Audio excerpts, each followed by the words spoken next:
Lur, selamat datang di Ngidul Album Film Jadul. Ya, apa kabar lur? Hati dan dompet sehat-sehat dong ya. Balik mana ambil aku Icang Empedu Sapi Timur Leste seperti biasa. Sesuai requestan dari kalian, kali ini kita akan mengidul film tahun 90-an setelah banyak film-film baru yang udah tak ngalor ngidulin ya kan. Bergenre komedi keluarga, film ini berjudul Blank Check tahun 1994. Kita agak slow dulu lur, nonton yang nggak perlu mikir ya kan. Blank Check bercerita tentang seorang bocil SD yang mendapatkan fulus sebesar $1 juta gara-gara mendapatkan sebuah cek kosong. Namun konflik pun terjadi karena pemilik cek tersebut adalah buronan polisi yang berniat mencuci uang curiannya. Langsung aja kita gaskan pantun dari dulurku Kens Aro yang terinspirasi dari kodok sawah. Coba ada aja loh. Ayo hewan apa lagi yuk? Ini kodok sawah, ini apa lagi?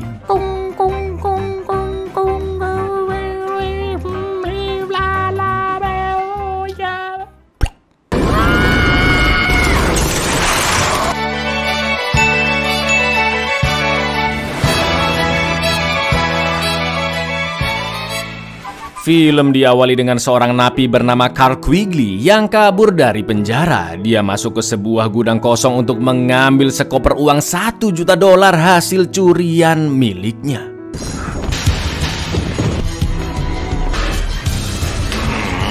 Did you miss me? Di lain tempat, seorang bocil bernama Preston selalu saja dibully oleh kedua kakaknya Ralph dan Damian, bukan sang ilusionis. Bahkan sang ayah Fred juga membiarkan kamar Preston menjadi tempat merintis bisnis kedua kakaknya. Tidak sampai di sana, teman-teman sekolahnya juga suka membuli Preston, termasuk si anak selengean bernama Buds. Hari itu Preston dan teman-teman sekolahnya liburan ke Dufan cabang United States untuk merayakan ulang tahunnya Buds. Tapi karena Preston nggak dikasih uang banyak oleh ayahnya, alhasil dia nggak bisa ikut asik-asikan naik roller coaster dan wahana-wahana seru lainnya. Inilah cek kosong. Presto the pesto! Trust it! Oh my god! Just kidding! Awesome! Yeah!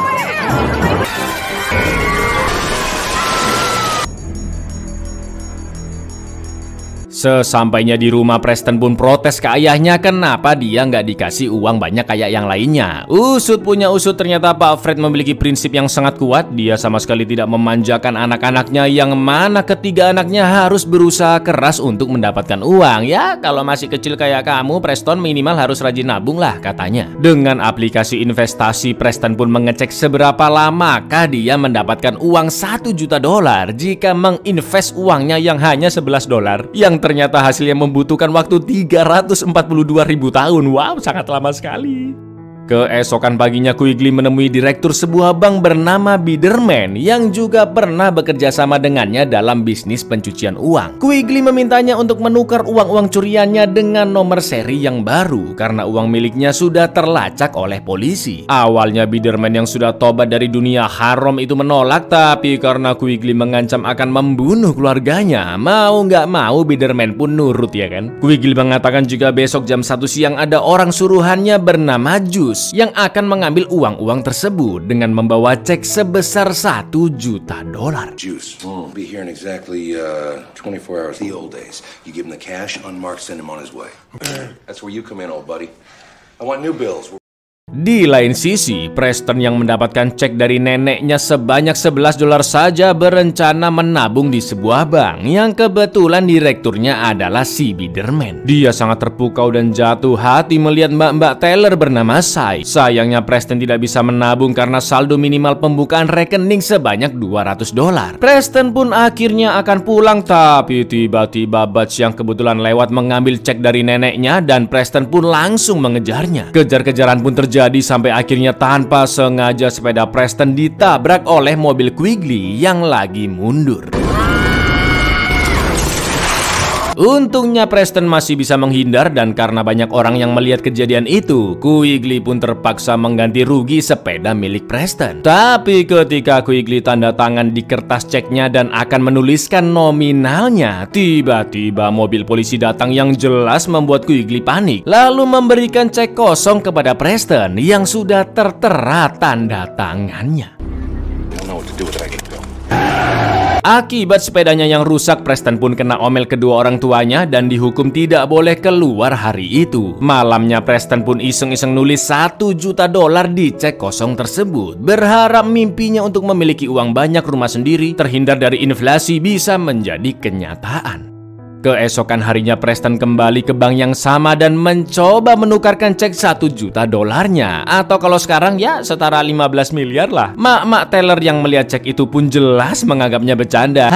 Masa bocil kayak kamu punya uang sebanyak ini? Tapi untuk memastikannya, mak-mak teller ini pun melaporkan ke Pak Direktur Biderman jika ada bocil yang mau mengambil uang $1 juta dengan ceknya. Biderman yang melihat tanda tangan Carl Quigley di sana dengan jumlah uang yang sama persis, dan kebetulan saat itu memang jam 1 siang, mengira Preston adalah orang suruhan Quigley yang bernama Jus. Uang-uang itu pun langsung diambil di dalam brankas dan dimasukkan ke dalam tas milik Preston.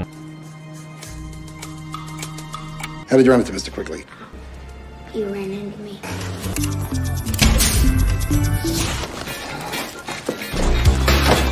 Ketika Preston akan pulang dengan tas penuh berisi uang, dia sempat bertabrakan dengan Jus yang asli. Tentunya dia tidak curiga sedikit pun karena Preston hanyalah seorang bocil. Setelah itu Jus menemui Biderman dan betapa terkejutnya dia mengetahui bahwa bocil tadi bukanlah Jus yang asli. Tak lama kemudian kabar tersebut sampai ke Quigley yang sangat emosi mengetahui uangnya malah diberikan ke anak kecil. Dan saat itu juga mereka pun pergi mencari Preston. Sementara itu Preston pun langsung membeli rumah semi-semi kastil yang sangat-sangat mahal dengan mengikuti pelelangan melalui telepon dan menggunakan nama samaran yaitu Macintosh. Betapa senangnya Preston karena bukan hanya memiliki kamar sendiri, tapi sekarang dia memiliki kastil megah untuk bobok ciangnya. Tak lupa Preston menyewa mobil limosin mewah sesupir-supirnya bernama Henry untuk berkeliling dan foya-foya.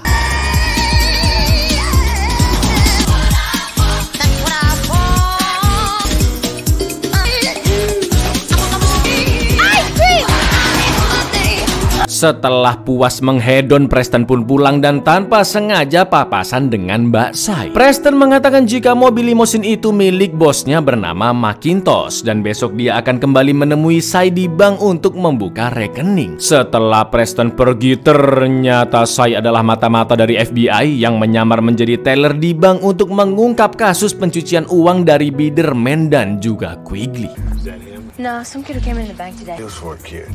Di keesokan harinya Preston mempercantik kastilnya dengan barang-barang yang tidak penting. Tak lama kemudian ayahnya yang kebetulan lewat bertanya apa yang Preston lakukan di sana. "Oh ini Pak, aku sekarang sudah pindah rumah dong dan bekerja untuk Tuan Macintosh," kata Preston. Setelah itu Preston pun bermain sepanjang hari bersama supir pribadinya Henry. Enak banget kayaknya hidup ente ya Ton ya, kita beli nasi warteg 3 kali sehari aja mikir-mikir. Boys, could you clear a path, please? Well, yeah, who is Macintosh? Buckhorn's Bailey. All set, Dad.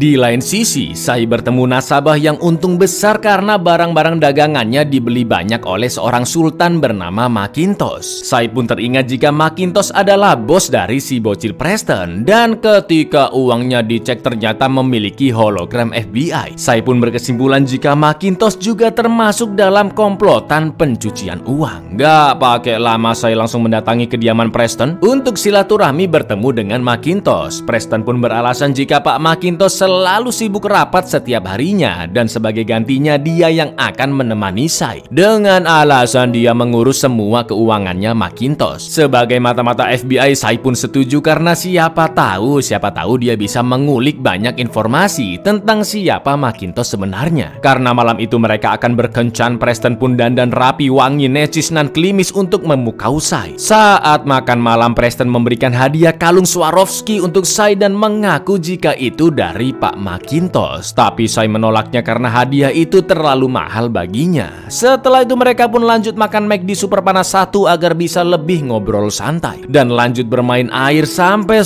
membuat Preston semakin baper dengan Sai.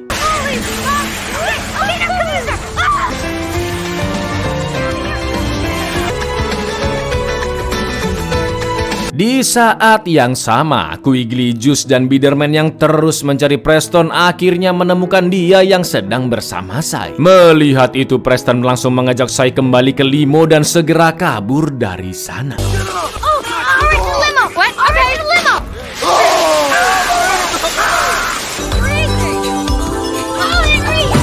Dalam perjalanan pulang, Sai berterima kasih ke Preston karena keasikan seperti tadi tidak pernah dirasakannya saat masih kecil. Lalu Preston mengundangnya ke pesta ulang tahun Macintosh di hari Jumat nanti agar mereka bisa kembali bersenang-senang. Esok hari Preston kembali bermain-main di rumahnya yang kali ini sudah mempekerjakan kedua kakaknya. Meskipun bergelimang harta, tapi lama-kelamaan Preston jenuh karena tidak memiliki teman. Lalu saat Preston melihat anak-anak bermain di taman, tiba-tiba datanglah mobil Quigley DKK yang langsung memburunya. Kejar-mengejar pun terus terjadi dan alhamdulillahnya Preston berhasil lolos dengan cara kabur melalui sebuah panggung.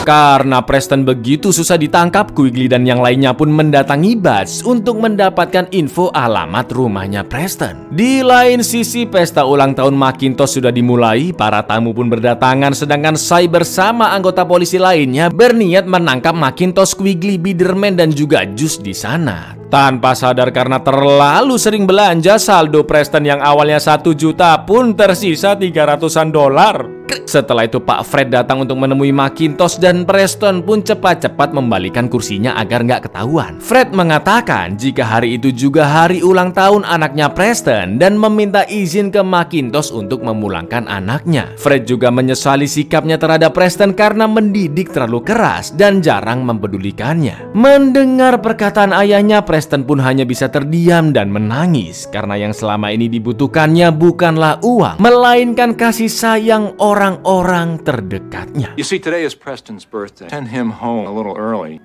I'm afraid he's missing out on his childhood. I pushed him too hard, especially Preston. Di depan semua tamu, Preston menyampaikan bahwa Mr. Macintosh tidak akan datang ke pesta ulang tahunnya dan semua tamu dipersilahkan pulang saat itu juga. Sekarang Preston hanya sendirian di rumahnya, lalu tak lama kemudian pintu rumah pun diketok yang ternyata itu adalah 3 sekawan Quigley and the Gang. Quigley bertanya di manakah Macintosh berada dan Preston pun mengaku jika nama Macintosh hanya karangannya saja dan semua uang milik Quigley sudah dihabiskan hanya dalam waktu 6 hari saja. Loh, ya jelas ngamuk dong dan mereka langsung mengejar Preston yang kabur melalui waterboom dari ruang kerjanya. Layaknya Home Alone, Preston mengerjai Juice dan Biderman dengan permainan-permainan miliknya. Time for a little batting practice. Sampai akhirnya hanya tersisa Quigley seorang. Dia terus mencari Preston yang sembunyi di bawah meja. Tapi ujung-ujungnya Quigley lah yang terkena jebakan dan membuatnya dikerjain seperti ini.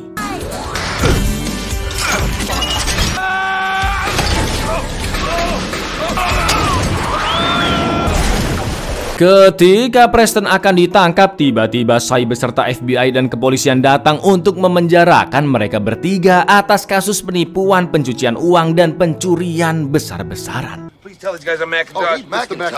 Don't you know Papa Macintosh? From here, man. Just rolling down the street.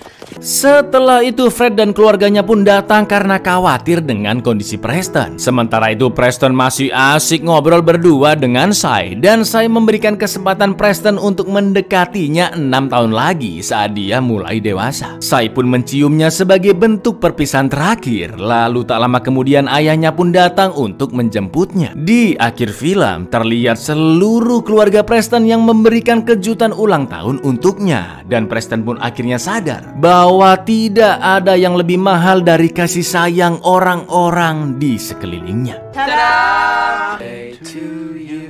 Got everything.